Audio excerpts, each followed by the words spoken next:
Okay. Welcome to today. We're learning about Pesach, especially how to prepare for Pesach by cleaning the house from Hametz. What is Hametz? Which places you have to clean? How do you kosher dishes? Which food is kosher for Pesach, especially rice? How to conduct the Seder? Which matzah is the best? Which wine is the best? And other mitzvot of Pesach. So we'll start with the first question that many people ask, and that is, which rice can you buy for Pesach? And if you open your folders, that is going to be the first page in your folder for Sephardi Jews, which rice is kosher. So the only criteria that we have for kosher rice for Pesach is that it should be unenriched, no vitamins added after it was processed. And certain brands we know that they are not enriched, like kokuho rice, both yellow and red. Other brands that are not listed, if the package doesn't say whether it's enriched or not, one way to check is to look at the ingredients. And if the ingredients just says rice, polished rice, and no other ingredients, that's a sign that it was not enriched. Or you look at the nutrition panel, and if you see that when it lists the vitamins, vitamin A is 0, vitamin C is 0, iron is 0, then you know they didn't add anything. Because if they added, then you would see that certain vitamins and certain minerals are listed. White rice, we have to check before Pesach only once, unlike in the previous years where we had to check it 3 times. Now, since we see that white rice usually is clean, doesn't contain any other grains, one time careful checking by an adult, whether it's a man or woman, over bat or bar mitzvah is enough. However, if you're dealing with other grains or brown rice, then it needs 3 times checking. For example, brown rice, since it's similar in color to wheat grains, you have to be more careful in checking, and you need to check 3 times. Also, if you're using any kind of legumes, kitniyot, you have to check 3 times. For example, if you want to use buckwheat, you must check at least 3 times. And it's not recommended to use buckwheat because we've found that you would have to check at least 5-6 times until you stop seeing grains, because it's so mixed with other things that, and especially its color brown, it's very difficult to check. So it's not recommended. But things like quinoa, for example, it's small, it's white, and it's similar to white rice, and it's very easy to check. That one you have to check 3 times, but it's much easier because it's white. Or, for example, millet is not chametz, and therefore, whether you want to eat millet, check it 3 times, or if you want to feed your birds millet, that is kosher, and for birds you don't have to check 3 times. It's best to check rice before Pesach. However, if you didn't, you can check it on Pesach, and even on Yom Tov you can check rice. However, if it is on Yom Tov, you can only check what you're planning to use for that Yom Tov. And if you happen to find grain in your rice or in your kitniyot, then you have to dispose of it. You have to flush it down the toilet or burn it or throw it in a public dumpster. Now, the next page in your folder is delegation of power of attorney. After we check for chametz and we clean our house, we are allowed to sell whatever chametz we don't want to get rid of. Ideally, a person should get rid of his chametz, but if it's a large quantity or for some reason they cannot dispose of it, they're allowed to sell it. And in order to sell it, you have to empower a rabbi to sell your chametz on your behalf to a non-Jew. So you fill out this form and you list which areas the chametz is in, you sign it, date it, and you either email it, fax it, or drop it off by the Beit Din, which is listed on the other side. Make sure you do it before the B'dikat Chametz night. B'dikat Chametz is Thursday, April 18th. Make sure you do it before then, because they have a cutoff limit by which time they stop accepting these forms. Okay, next you see in your folder important times for Pesach, which includes the time for B'dikat Chametz, which is in New York around 7:52 p.m. on the night of Thursday, April 18th. And the following morning, Friday, April 19th, we have to eat breakfast early. Ideally, according to Rabbi Yitzchak Israeli, you should eat it by 9:46, which is half an hour earlier than the time listed here. This is the time that appears on calendars, which is for Magen Avraham 10:16 and for Gra 10:40. This is the fourth hour of the day, by which time you have to stop eating chametz. And then you have one more hour to destroy your chametz. And that is, after you finish the breakfast, you collect all the last pieces and bits of chametz, and you bring it to the burning site, and you burn it together with all other people. And after burning, you say a special prayer. This should be done, according to Rabbi Yitzchak Israeli, by 11:03 a.m., which is about half hour earlier than the time listed here, which is taken from the regular calendar. And if you missed by 11:03, you can use the later times that are listed here. And this page also lists times for candle lighting, both for Friday, which is the regular candle lighting before Shkia, and for Motzei Shabbat, because the second Seder is after Shabbat. Over there, you have to wait until Shabbat is over. Whatever you hold, whether it's 8:41 for those who hold earlier, or according to Rabbeinu Tam, 8:59, that is the earliest time you can light candles. And also for Motzei Shabbat, you have to make Havdalah in your Kiddush. So you have to prepare candle, preferably 2 candles, so that you can put them together for Havdalah. If you don't have 2 candles, you can use 1. And in the middle of your Kiddush, you say the blessing Borei Meirei Ha'esh, and you say the blessing for Havdalah. And you end it with Hamavdil Ben Kodesh Le Kodesh.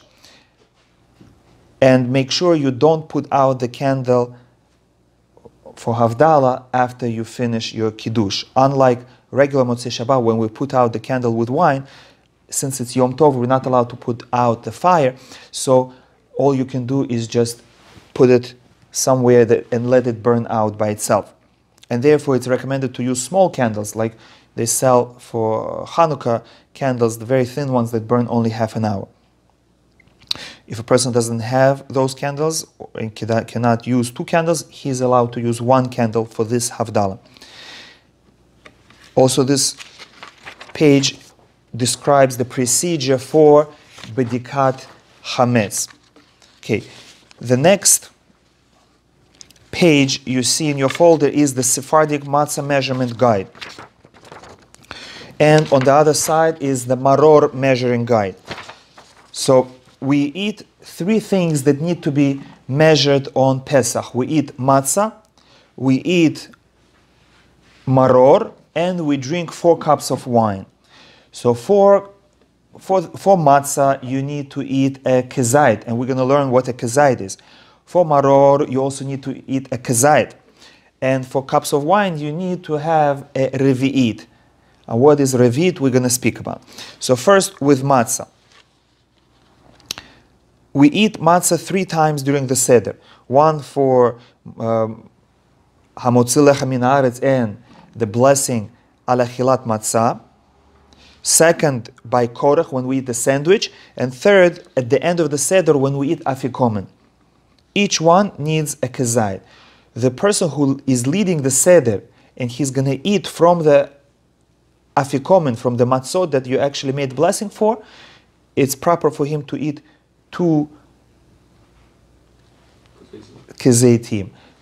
One from the matzah that he said, hamotzi lechem haaretz, haaretz, and one on the matzah that you said, al achilat matzah, which means one from the top matzah and one kezayit from the middle matzah. But that's only for the person who is leading the Seder, if he's going to eat from those matzot.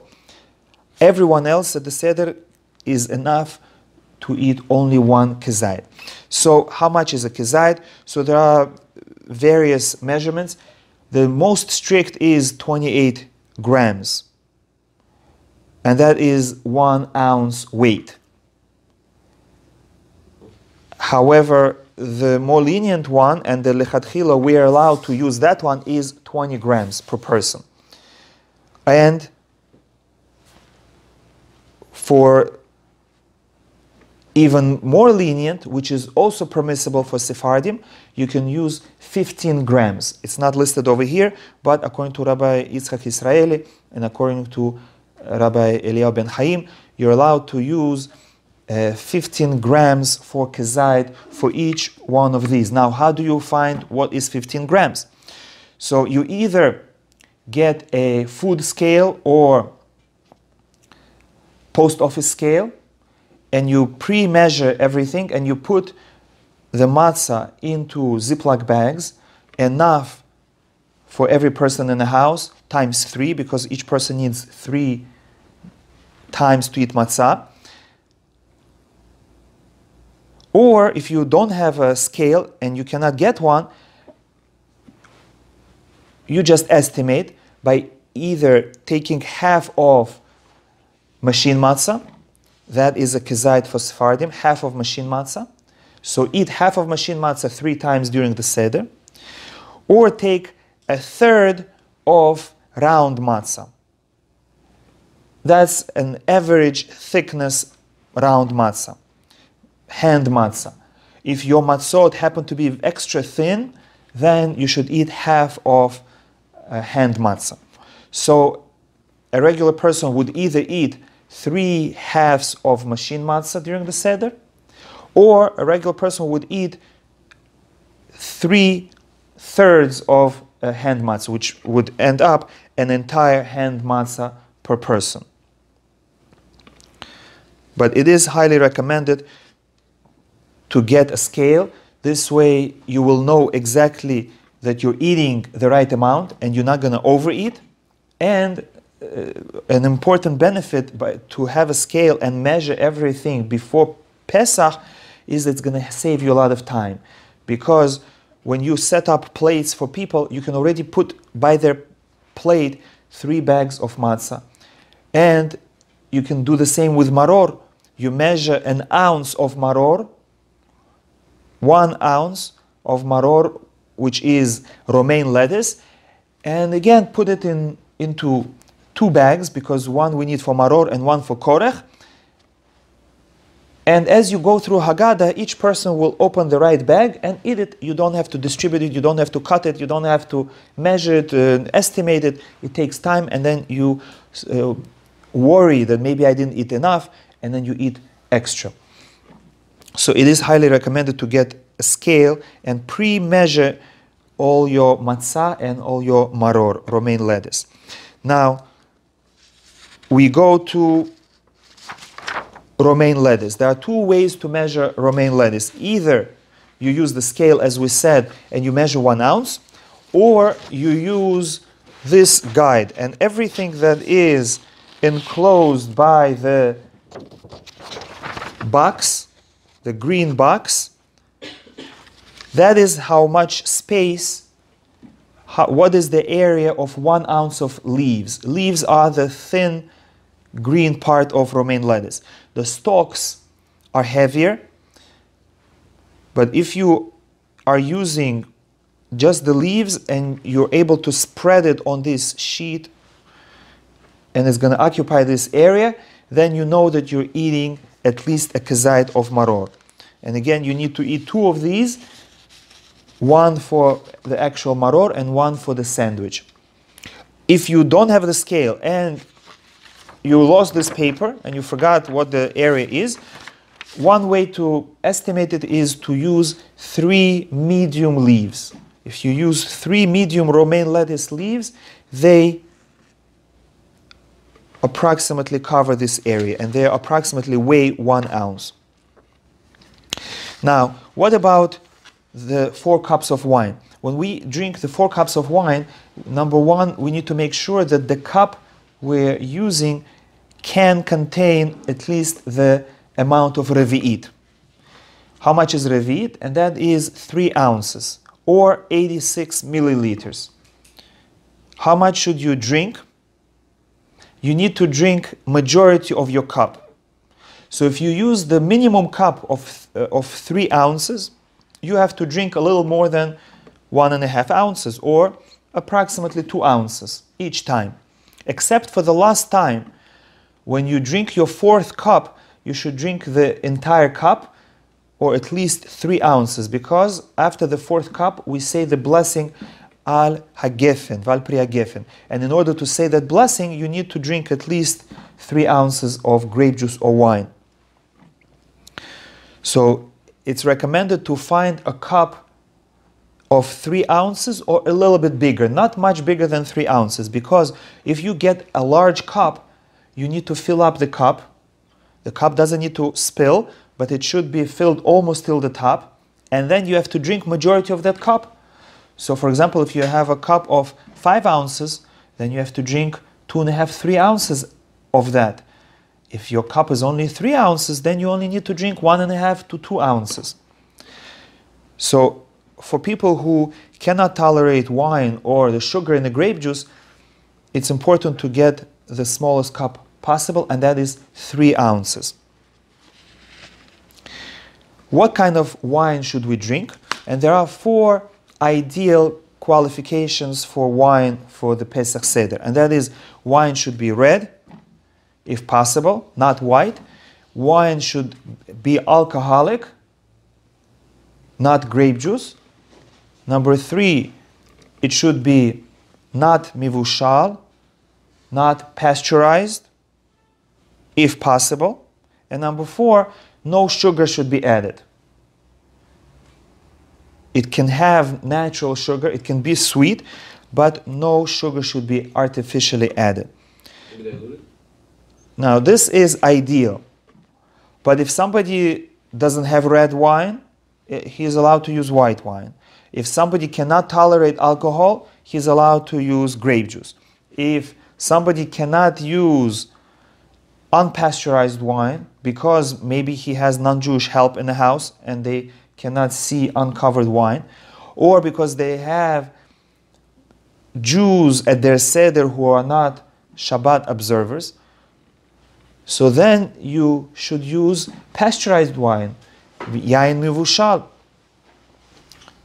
And if for some reason a person cannot find wine where sugar was not added, he's allowed to use wine with sugar added.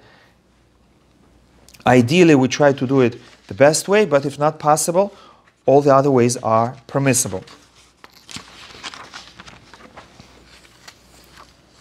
Now, on the second page of this collection, you have a brief summary of the Seder plate.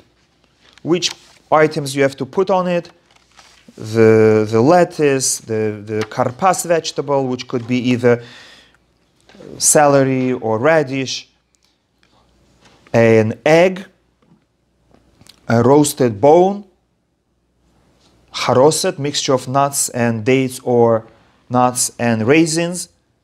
Some put apples, matzah, and salt water.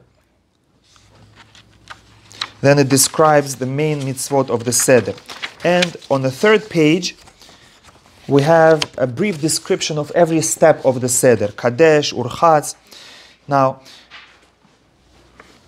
A good advice is that since when people come to the Seder, they're often hungry. Many people come from work and they're really starving and they don't have patience to sit and wait to eat. We eat during the Seder an egg, a hard-boiled egg, in memory of Beit HaMikdash, because at the time of Beit HaMikdash, we used to bring two offerings. One, the Korban Pesach, the Pesach offering, and one was called Haggadah offering, festival offering. Instead of Pesach offering, we eat afikomen. We eat the last piece of matzah at the end of the Seder. This way we remember that the Pesach offering was eaten on a almost full stomach at the end of the meal, so that the taste of the Korban Pesach would stay with you through the night. That is why when we eat afikomen, we cannot eat anything after that, and we cannot drink anything except for water or the cups of wine that are required. What do we eat instead of Haggadah? For that we eat a hard-boiled egg. Now, when do we eat it? Some people eat it right before afikomen. Some people eat it sometime at the beginning of the Seder when we finish Haggadah. But it's recommended to eat this hard-boiled egg at the very beginning. And that is when we finish Kiddush, before washing our hands. After you finish Kiddush, everybody drank wine, leaning on their side. You distribute the hard-boiled eggs. You say Shehakol Niya B'Dvaro on the egg, and you eat the egg in commemoration of destruction of the Beit HaMikdash and commemoration of the Haggadah offering that we brought when we had Beit HaMikdash. This way, you give people some food and they satisfy their hunger and they have patience to continue eating. So you can give them one egg. If they want, you can give them 2 eggs. And after they finish their eggs, they should say Borei Nefashot, blessing, the after blessing. And afterwards, you go wash urchatz. You wash hands without the blessing. You take a small piece of karpas. This piece should be less than a kezayit, so that you don't have to say after blessing. You say Borei Pri Adama. You dip it into salt water and you eat it. This you don't have to eat leaning because it represents the tears of the Jewish people, the salty tears.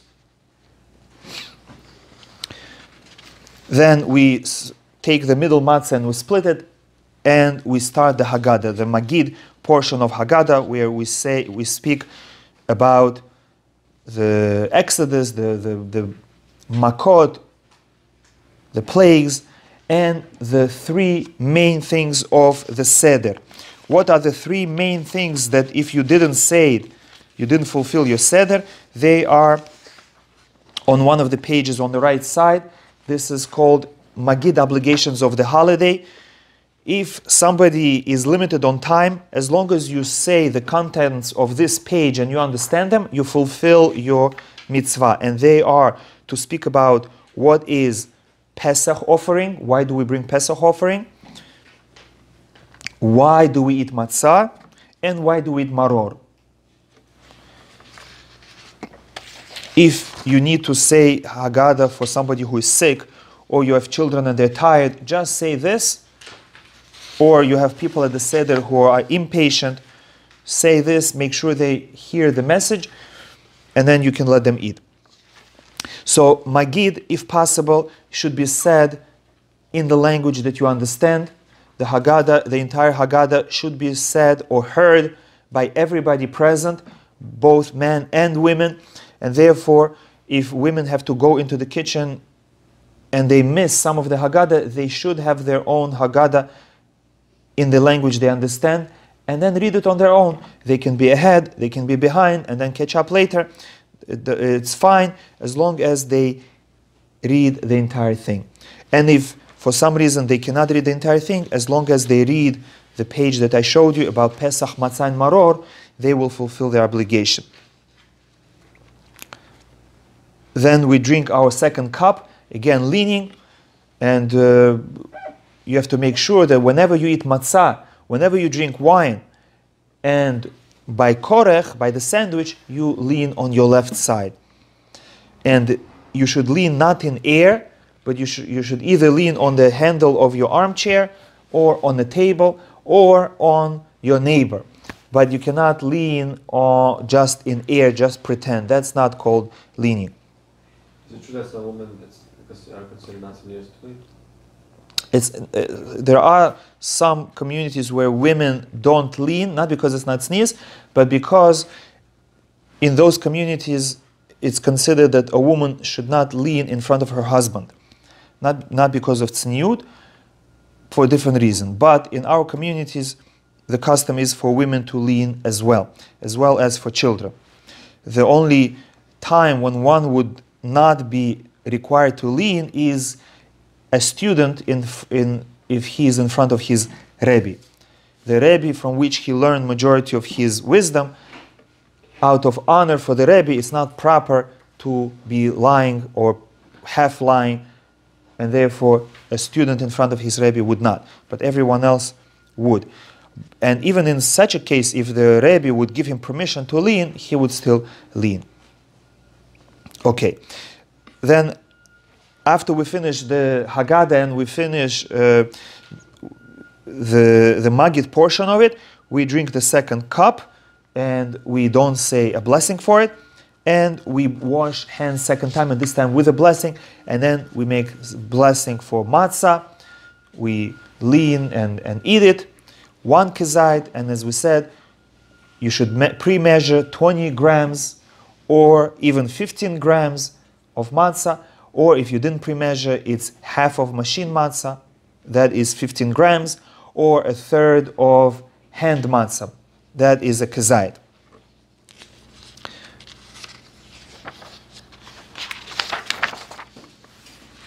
Okay, and then we eat the maror, we make a blessing, you don't lean for maror, and then you make a sandwich, matzah, maror, and you dip it into charoset, the mixture of nuts and dates or nuts and raisins or nuts and apples.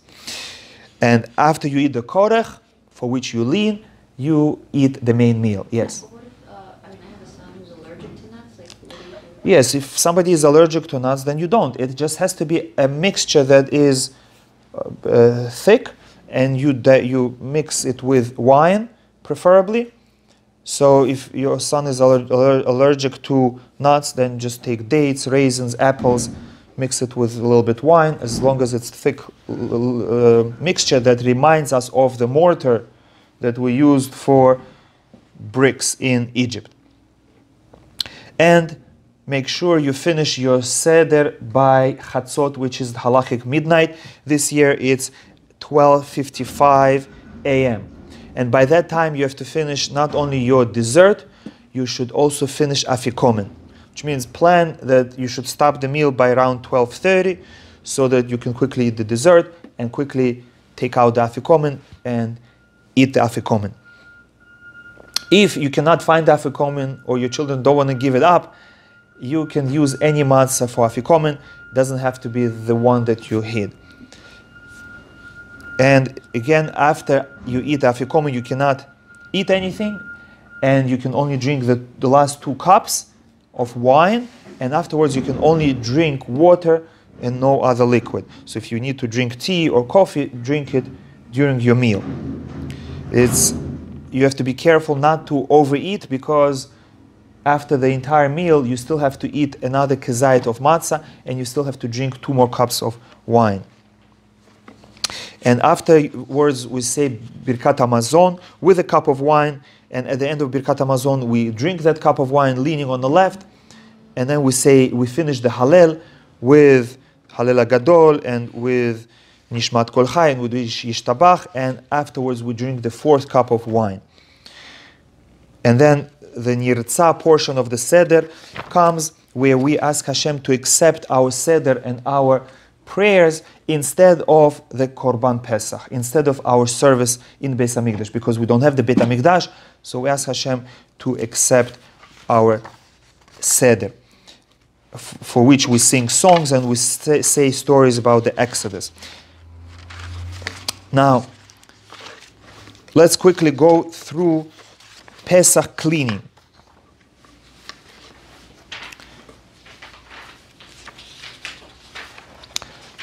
There are two areas in the house that we have to clean: the kitchen and everything else. Everywhere else, we just do general cleaning, which means we have to make sure there is no chametz greater than a kezayit. And just like we said, for matzah, different opinions, anywhere from 10 grams, 12 grams, 15 grams. So you have to make sure you don't have any piece of chametz that is a volume of an olive, which is about 10 grams of dry bread. In the kitchen, you have to be much more strict because you're dealing with food that potentially can get into your Pesach food and that you might eat, chas v'shalom. So everywhere else, you're only concerned about large pieces of chametz that will, if you have them, you will violate the commandment not to possess chametz, and you only violate it if you have a kezayit or more, which is, for us, for this purpose, 10 grams. However, in the kitchen, we have to make sure there is not even a crumb, that the chametz is not stuck anywhere.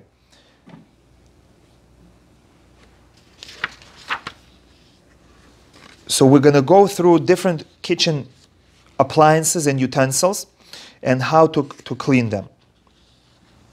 Number one, make it easier for yourself and only clean things that you're actually going to use for Pesach.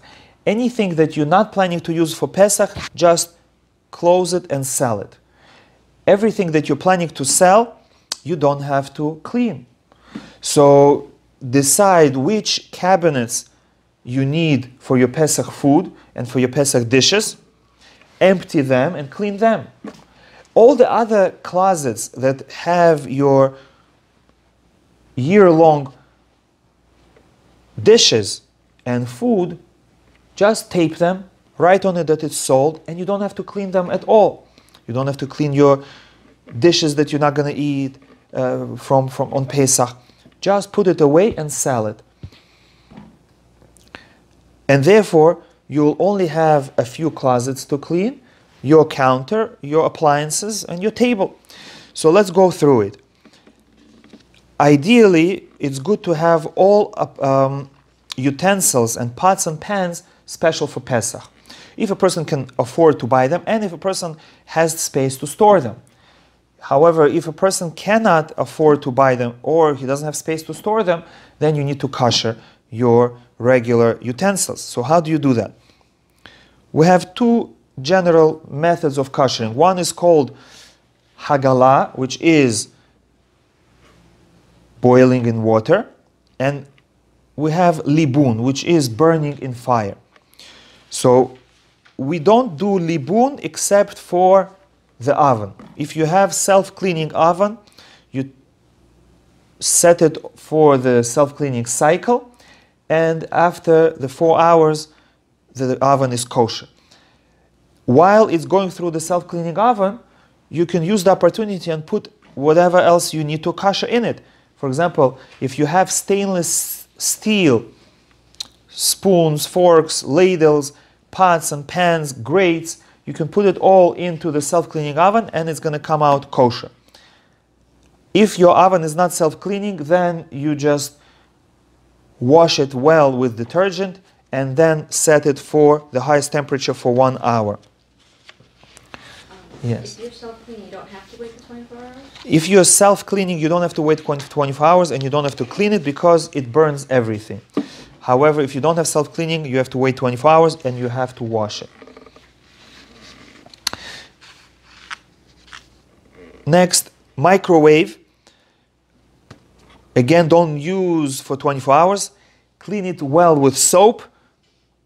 Place a glass cup or bowl with water with a little bit soap diluted in it and turn the microwave on as long as it takes for the entire microwave to be filled with steam. Afterwards, remove the bowl and wipe the microwave clean. The glass tray inside the microwave only needs to be washed with soap. Stovetop. How do you kosher stovetop for Pesach? There are three methods. Either, if you have small grates, you take a small piece of aluminum foil, like this sheet of paper, you put it directly on top of the grate, you turn it on the highest for 2 minutes, and then you turn off the fire and it's ready. Then you take this aluminum foil and you put it on the next grate. However, if you have large grates that cover the entire oven, then you cannot do it because the aluminum foil and the heat underneath will only go certain area. It's not going to spread the entire surface. So then you have two options. Either take the grates, put them into the self-cleaning oven when you self-clean it, or take them, after cleaning them, put them into your sink and pour boiling water on them in the sink. And that's it. Yes? So you're saying that, like, I have 3 grates. It's like basically 3 levels, and my oven has, my stove has 6 burners. Like it's like the middle one, so it's 4 and then one in the middle. So your grates cover the entire... So one grate will cover like 2, and Yes. then the other grate covers the middle, and then Right. another grate covers another 2. So it's 3 in total. Mhm. So I can't do the foil and like turn it on? Because the foil will only produce enough heat to kosher the area above the fire. But the area that is further away will not be kosher. But it's not hard just to put it in a sink and pour boiling water on it. Next is electric stovetop. If you don't have gas, you have electric stovetop, all you have to do is to turn it to the maximum heat until it turns red hot, and it's going to be kosher automatically. The area on the stove between burners, we consider not kosher, and we don't put any food there. One way to use it is to cover it with aluminum foil, and then it's clean. Then you can put your pots and pans, and if the food falls on it, it's okay. Otherwise, if it's uncovered and the food falls on it, you should not use that food. Plata, electric warming tray for Shabbat. You have to use it only in a covered way, in a covered with aluminum foil. And even that after cleaning it with sponge and soap. Dishwasher, you clean it well. If it has any filter trap for food, you clean it. It requires you to pour boiling water on a counter. If you have granite marble counters, you can do that. If you don't, you're afraid that the counter will get ruined, then you can cover the counter either with heavy aluminum foil or, more advisable, to use thick plastic. Next is hot water urn. If the hot water urn is clean, you were careful not to splash chametz food on it and not to put chametz on top of it to warm up, it's clean, it never came into contact with chametz from the outside even, you can just wash it on the outside and you can use it for Pesach. And it would also be advisable to wash the spout. However, if you ever put bread on top of your urn, or if hot chametz spilled onto the side of the wall, you should not use that urn for Pesach. Get a separate one. Alternatively, if a person doesn't have hot water urn on Pesach, he can just fill up a pot with water and keep it on the stove. If it's Shabbat, you would have to use a blech, covered flame. If it's Yom Tov, you don't need to blech. You can just keep a pot on fire for hot water. Now, small utensils. For metal utensils, which are stainless steel, cast iron, or aluminum utensils, that are used with hot food with water, you can boil them in water. How do you do that? You fill up a large pot, and it can be any pot as long as it wasn't used in the last 24 hours and it's clean. It can be even your regular pot. You fill it up with water, and when it boils, you drop your utensils in it. And you keep them in it until the water boils again. Once it boils, you can scoop them out and put them into cold water. What can be put in there? As we said, metal. What about other materials? You can also boil wooden utensils. Of course, first you have to scrub them to make sure you remove all the food that's stuck to it. And what about plastic? There is an argument about plastic. Some authorities do not allow you to boil to kosher plastic. Some allowed. If a person needs, it's recommended not to kosher plastic because it's cheap, and also we see that plastic does absorb more than glass. However, if a person does not have any other option, he is allowed to boil plastic utensils. The same is with enamel. Ideally, we don't boil enamel, we don't kosher enamel. However, if a person has to, he should boil it 3 times, which means you put it into the boiling water, you take it out, and then you put it in and out and in and out 3 times. Both for plastic and enamel, keep the item in the boiling water a little bit longer than metal, because since they absorb more, give them chance to expel all the non-kosher food in it. This should be done before Pesach. If you're koshering on Pesach, then there are extra precautions that you have to take. So therefore, it's advisable to kosher everything you need before Pesach. What about glass? According to Sephardim, glass does not absorb, and therefore you don't have to boil it. All you have to do is wash it with soap. And then you can use it for Pesach, and during the year you can use it both for meat and milk. For example, if you have glass cups, you can use them for your dairy meal and you can use them for your meat meal, as long as you wash them in between.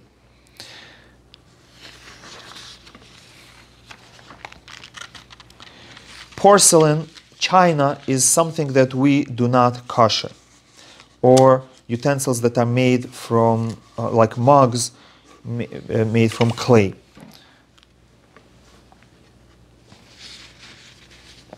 What about refrigerator? Since refrigerator is always used with cold food, for Sephardim it's enough just to wipe all the surfaces with soap, make sure it doesn't have any crumbs. You wash everything with soap and it's good. You don't have to cover the shelves, you don't have to cover the sides. Utensils that were only used with cold food, they don't require koshering, you just wash them with soap. For example, kiddush cups that you use throughout the year, you can just wash them with soap and use them for Pesach. What about your table?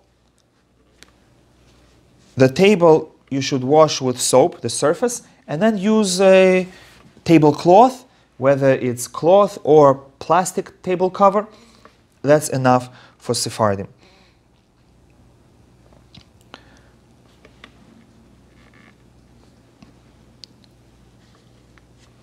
You should replace your toothbrushes. You don't have to boil your dentures. And any item that you may bring to the table needs to be cleaned. If there are any books that you're planning to bring to the table on Pesach, you have to clean them. Check them for chametz. Shake them out. If you're not planning to bring those particular books to the table, you don't have to clean them, because it's unlikely that you're going to find a large chunk of chametz inside the book. And therefore, as long as it doesn't come in contact with food, it's not a problem. Don't worry about your bookshelves. I heard the Chazon Ish went through all his books, making sure Yes, Ashkenazim are more strict. They go through all the books, but for Sephardim, we don't have to clean the books. However, you do need to clean your pockets of your coats, your jackets, pants, shirts, especially children, and their knapsacks. And again, if you're selling your chametz, you can just put all the knapsacks of your children into one room, into one closet, and sell the whole thing. This way you don't have to bother cleaning the knapsacks. Since they don't need them on Pesach anyway, they don't go to school. So make it easier for yourself. Just like you clean your house, you have to clean your workplace, you have to clean your office, you have to clean your cubicle or desk at work, and you have to clean your car. And just like you do bedika the night before Pesach for your house, you also need to check your car that same night. And if your office is close by, you should travel to your office and do bedika there as well. Now, let's go through some food and medicine.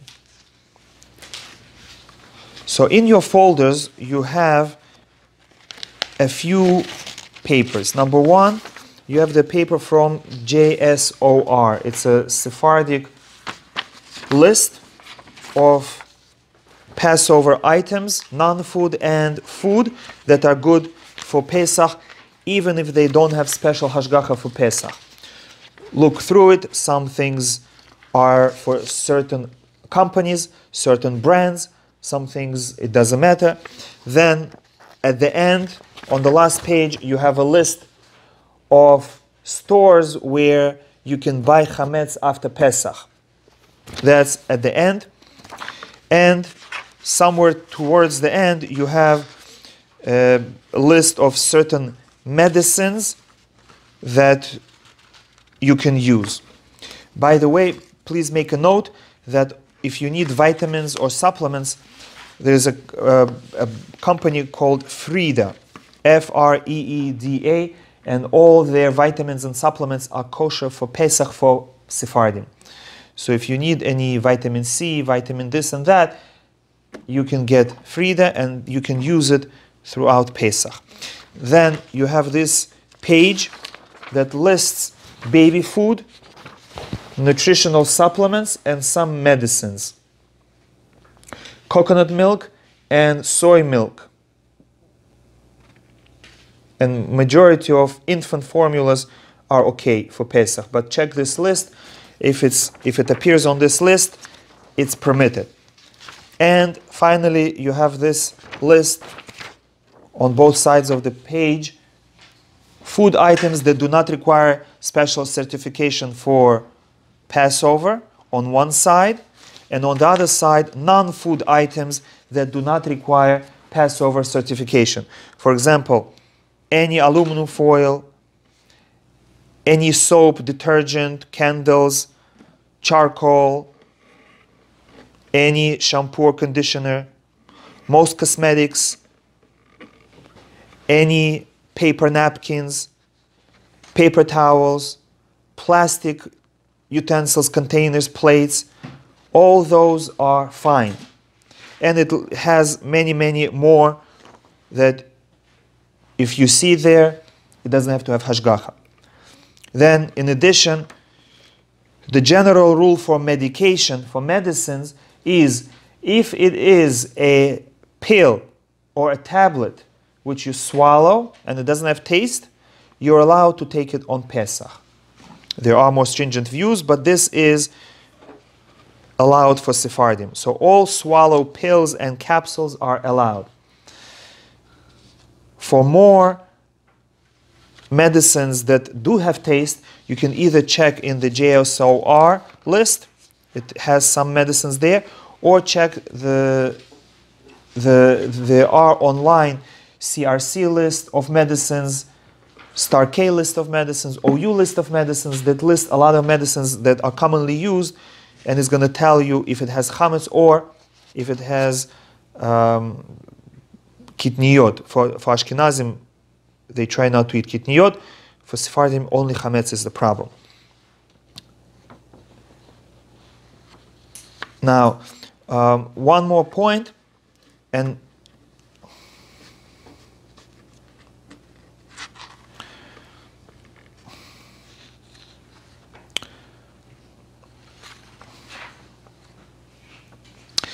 that is the difference between Ashkenazim and Sephardim about kitniyot.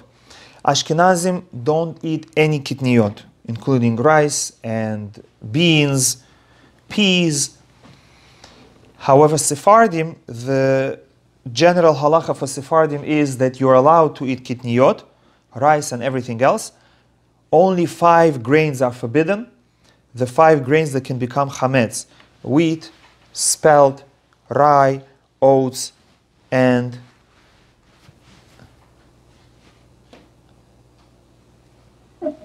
barley.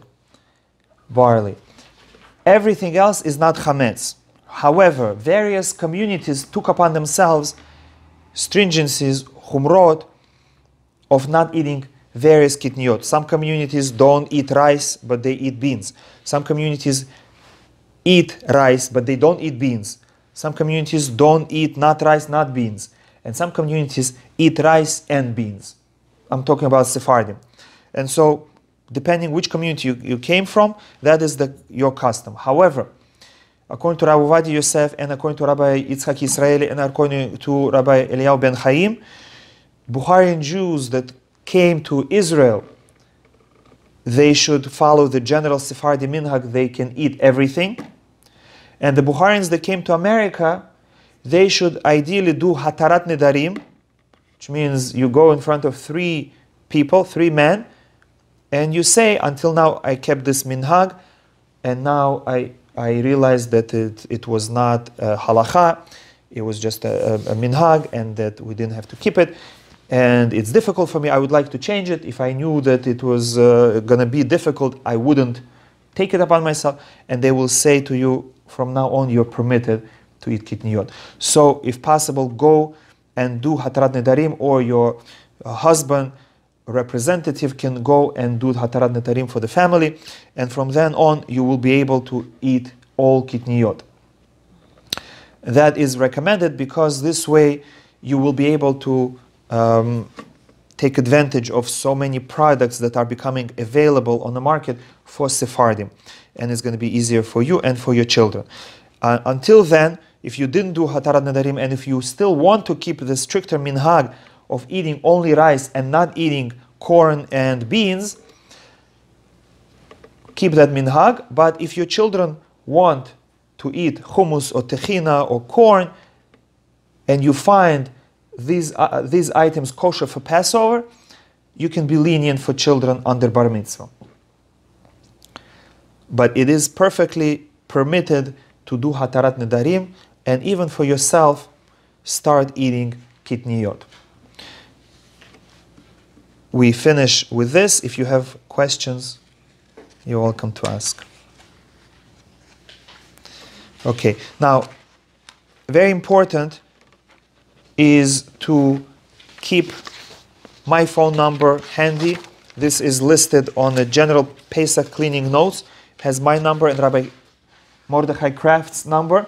You can text us or call us if you have any questions about Pesach or any other questions about Halacha or Judaism. And you can share these folders, this information with your friends, and you can share my phone number with your friends. And everyone should have Chag Kasher v'Sameach. Don't forget that this holiday is specifically for children. Give them attention, explain to them how the Jewish people came out from Egypt, explain to them how you and your parents came out from Russia, and give them inspiration that in their own lives they will be able to overcome challenges and persecution and anti-Semitism, and they should know that they are loved by Hashem, that they are the chosen of Hashem, that Hashem protects them and helps them. And also make sure that you rest before each Seder, that you have strength to follow, to enjoy it and Be'ezat Hashem we should celebrate Pesach in Yerushalayim. Amen.